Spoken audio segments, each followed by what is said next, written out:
നമസ്തേ. വിനായക ചതുർത്ഥി ദിവസം കേട്ടോ. രാവിലത്തെ രാഹുകാലം കഴിഞ്ഞിട്ടാണ് ഞാൻ പൂജയൊക്കെ ചെയ്തത്. അഭിഷേകങ്ങളൊക്കെ എന്നത്തെയും പോലെ തന്നെയായിരുന്നു. ഭഗവാന്റെ അവതാര ദിവസമല്ലേ. പിന്നെ പുതിയ വസ്ത്രം ചാർത്തി കൊടുത്തു. പ്രസാദമായിട്ട് മോദകം, ചുണ്ടൽ പായസം, ശർക്കര, അവിൽ, അങ്ങനെ എല്ലാം ഭഗവാൻ ഇഷ്ടപ്പെട്ടതൊക്കെ ഞാൻ വെച്ചിട്ടുണ്ടായിരുന്നു.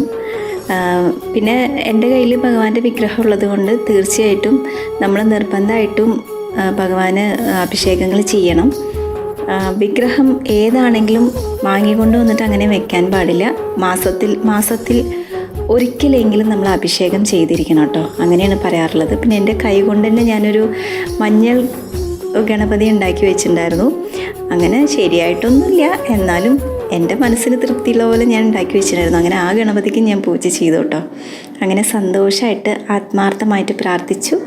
എല്ലാവരെയും ഭഗവാൻ അനുഗ്രഹിക്കട്ടെ. ഓം വിഘ്നേശ്വരായ നമഃ.